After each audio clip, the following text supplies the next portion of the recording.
In Cut the Clutter today, we go to a place which is very far from India and Indian minds if you look at this philosophically and also in terms of our mind space, but also not quite so far if you look geographically, because geographically if you get off on a plane from New Delhi, from Palam airport, in 3.5 hours you will land in Almaty, Kazakhstan. Now Kazakhstan, why do I say it's far from us philosophically and in terms of our mind space?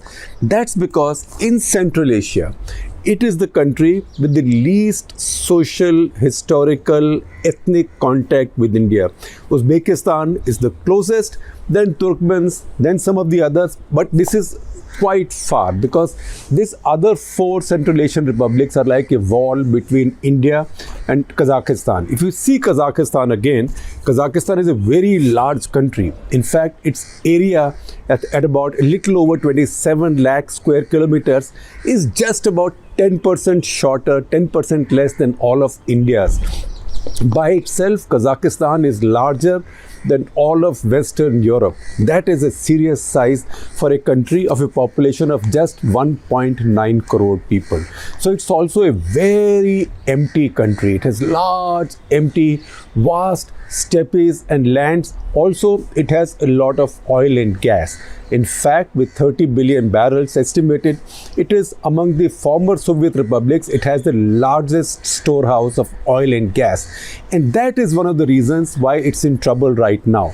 Because while the country has a lot of oil and gas, it's also got its people used to having cheap gas and oil. Because that's what happens in many oil-bearing countries. Say Saudi Arabia, for example, Iraq, Iran, etc., etc. Historically, that's happened, although these things keep changing from time to time. So what happened in Kazakhstan is that the government upped the gas prices. Now, most people in Kazakhstan, up to 90% in their cars use what we call as LPG. LPG, liquefied petroleum gas, is what we use as our cooking fuel. It can also be used as a motor fuel. In Kazakhstan, 90% vehicles use this. Now, in the province where most of Kazakhstan's oil and gas reserves are, almost everybody uses this, and there people see explorers, foreign companies, executives, American companies, Chevron, ExxonMobil have tens of billions of dollars of investments in Kazakh oil and gas. So people see riches growing out of their soil but going somewhere else. Local people remain, compared to those who become much richer in Kazakhstan. So Kazakhstan by itself, if you look at the average GDP, is not such a poor country. Its average GDP per capita is about $10,000, which is the same as China's, more than 5 times as much as India's. But inequality hurts equally, no matter where people at the bottom of the pyramid are and where people at the top of the pyramid are. So at top of the pyramid, you would say the most powerful man in Kazakhstan, that is Nursultan Nazarbayev. You've seen him in his film role played by an actor in the Borat movies, right? But he's the man who inherited Kazakhstan as it became an independent republic after breaking away from the Soviet Union between 1989 and 1991. He's a former Communist Party official. So he became the ruler of Kazakhstan and he's remained in power since then. So he, his family, his 3 daughters, they have huge properties, the most expensive premium properties in Switzerland, in France, in UK. And then a lot of the people see themselves in comparison with these elites. Now, they have now revolted. This raising of the fuel prices became a kind of a spark, because when you have people with pent-up anger, as you saw in 1857 in India, people had pent-up anger against the British, against East India Company. And then you got the spark by way of those cartridges which were meant to be pulled out with soldiers' mouths, and we know that history. Now the government there panicked. Because they had not expected protests of this intensity. But these were not protests only about oil and gas prices, which they discovered quickly because they withdrew the price hike on liquefied petroleum gas, LPG. But even after that, this anger continued. Protesters waded into government offices. They burned down many government offices in what used to be Astana, but is now called Nur Sultan, which is the capital of Kazakhstan. They burned down many offices. They attacked the airport. They did terrible things that were never expected in a high security state like Kazakhstan. See, all these Central Asian republics. Now, first of all, you know that I'm recording from outdoors now because we are back to work from home system because of the spread in the virus. So you have to get used to aircraft noise. And also after quite some time, I heard ambulance noise, and you might have caught it also, ambulance sirens. So this again sort of alerts us that the virus is back. I do hope this does not become a very frequent or prolific phenomenon, and this was a one-off. And you might have also noticed that I have in my neighborhood a dog that at this point is particularly irritable and maybe bored. So you can hear that background music also, a little bit like Tanpura goes on when a musician performs. So get used to all this. Now, the government there in Kazakhstan panicked. They withdrew the gas hike, but people didn't stop because people were not after the gas price hike. Just as in 1857, those soldiers were not after a change of cartridges. They were not going to sit back at home or go back to their units and start saluting their British officers just because those cartridges were withdrawn. Anger was about something else, and this pent-up anger was about this 30 years of dictatorial rule. So what has happened in Kazakhstan is that people, particularly Kazakhstan's elites, they traded political freedoms for economic growth. The country got economic growth mainly out of their oil and gas, very little else out of their oil and gas. So a lot of people became very rich. The country became very rich. It built beautiful infrastructure. The country also built a very good relationship with Russia, to the extent that even now bulk of Russia's space launches take place from Kazakhstan, from Baikonur, which is in Kazakhstan, in fact, which is closer to Uzbekistan than to Russia. So in many ways, Kazakhstan and the other four Central Asian republics, they remained under the Soviet influence. They were part of the Soviet sphere much more than countries on the European side were. Once again, look at the map of Central Asia. So if you see this vast expanse of land, which is called Central Asia, right? This spreads from Caspian Sea in the west to China and Mongolia in the east. It goes that far east, then Russia in the north, and then other Central Asian republics which then skirt, say, the regions closer to Iran, Afghanistan and India. So this is a very vast region. Also, if you look at it from Russia's point of view, strategically or geostrategically, you will see that while to Russia's east it has these republics, to Russia's west it has some troubled zones.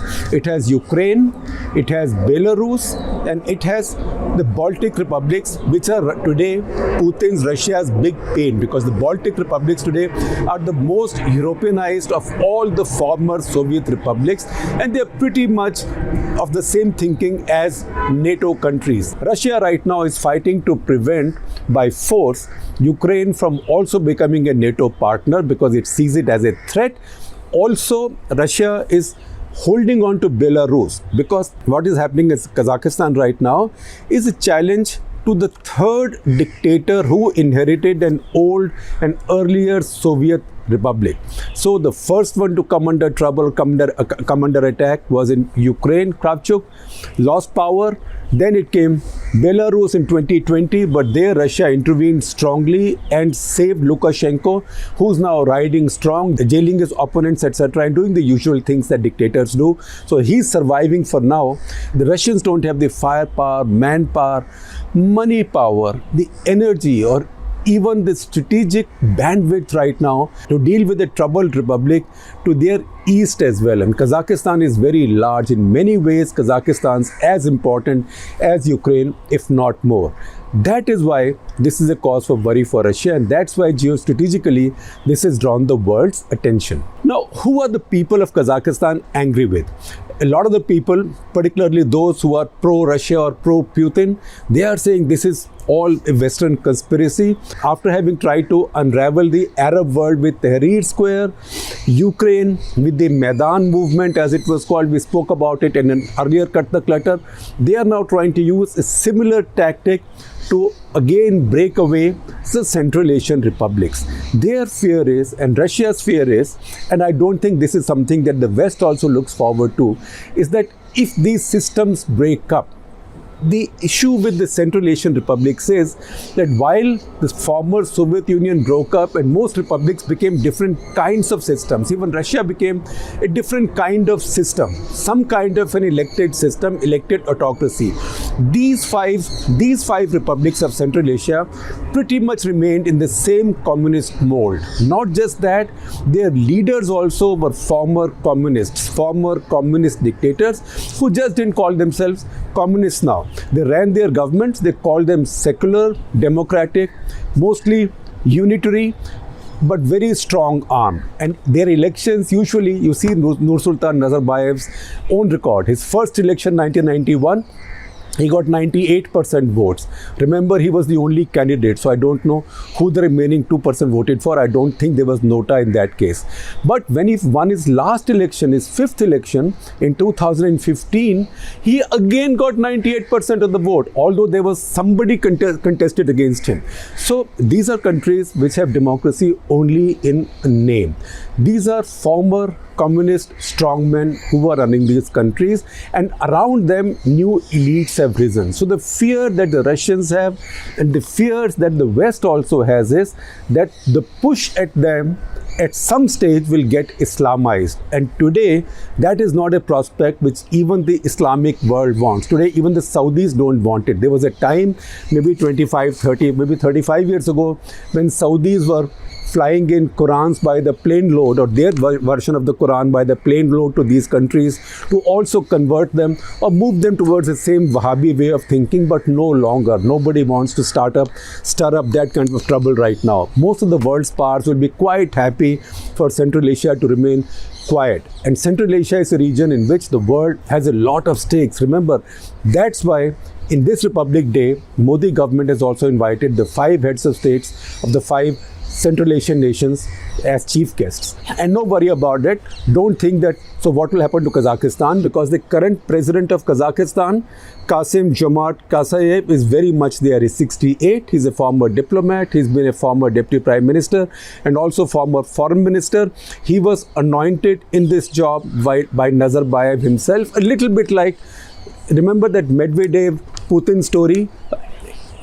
I'm the prime minister, meet my president. I'm the president, meet my prime minister, like that. So like that, Nazarbayev appointed this guy as his successor in 2019. But Nazarbayev was given the title of father of the nation, or what they call in Kazakh language, Elbasi, and also made the chairman of the all-powerful National Security Council, right? But now, although Tokayev has tried to do some damage control, he's dismissed his cabinet. That is the easiest thing for dictators to do.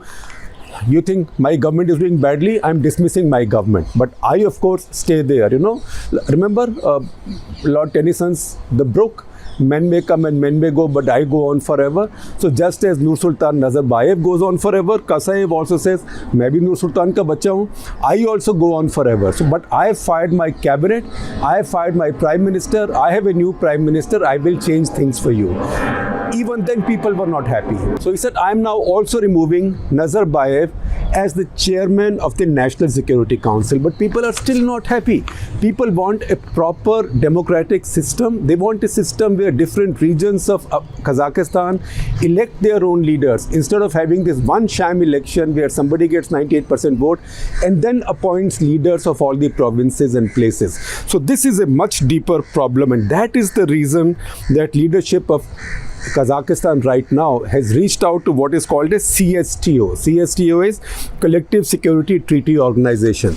This is something that the Russians set up to protect these former Russian republics or Soviet republics. And CSTO is now seen to be, I will share some tweets with you. Some are from Nathan Ruser, a scholar at Australian Strategic Policy Institute in Canberra, who we quote frequently, and also some from Rob Lee, who is a PhD student at Department of War Studies at King's College London, and both give you, please see these Twitter threads, they give you some details on how CSTO may come into action if they are called out, and now it looks like they are being called out. There's been a statement on Facebook made by Nikol Pashinyan, who is the Prime Minister of Armenia. He is also the current chairman of CSTO, Collective Security Treaty Organization, saying that they've been asked for help and they are likely to go and help the regime in Kazakhstan. Now, in his case, it also sounds to me a bit like the story of सब कुछ लुटा के होश में आए तो क्या हुआ, because his country has been battered by the Azerbaijanis just the other day, and he was not able to reach out to CSTO to help his country against a fellow former Soviet republic. So what kind of stature does he have to talk about this? We can think about, but the fact is CSTO does not draw any power from any of the other republics, any of the other former Soviet republics. It's all to do with Vladimir Putin. So it's a question of what Putin would decide to do. And Putin right now, as we know, has his hands full, because if he looks sort of to his west, he has trouble in Ukraine. He's got America and Western Europe sort of ranged against him. He's got the 3 Baltics, which are being quite hostile, although they are very small. But those impulses travel to adjoining countries. He's got Belarus, where people are very unhappy. And then as you go further north, if you are following the global press, you will see interesting stuff happening in Finland. Finland shares a long border with Russia. Finland is a European country. Finland is leaning towards NATO, and Finland is now leaning towards joining the larger security alliances which are not friendly to Russia. So Putin has problems to his north, he has problems to his west, and now he's got the mother or the father of all problems to his east as well. So let us see how does he respond. Now before I let you go, I will just remind you about Nazarbayev. Who's Nazarbayev? I told you he's called father of the nation. So across Kazakhstan cities, we see this spectacle now of slogans against Nursultan Nazarbayev. And what is the most popular slogan? It is in the local language, Shal Khet. Shal Khet is like out old man out, bit like Bhag Budhe, right? I'm just translating it, but it's as direct and as rude as that. They want him out. In some places his statue has been taken out, and in his 30 years of power, nearly 30 years of power, even after he gave it up in 2019 notionally, because he just became the boss of everything, a bit like Deng Xiaoping saying, I'm giving policy directions, but everything else is autonomous, I'm out of the government. He and his people have been building an almighty personality cult around him, to the extent that the capital of the nation, the very expensively built new planned town of Astana, has been renamed Nur Sultan after him. His statues have come up everywhere. Looks like every landmark is named after him, and today people are rebelling against him. So what do we see happening next in Kazakhstan? Don't ask me. I think only a few people know. One of them is Vladimir Putin. The other might be the current leader of Kazakhstan, which will still Nursultan Nazarbayev, by whatever name you might call him today. It may be Kasayev or whoever, but it is Nazarbayev. And third, of course, is the man and the woman on the street who's now protesting. In fact, if you see some of these tweets by Nathan Ruser, you can see pictures of soldiers shooting at them and killing dozens of them in Almaty.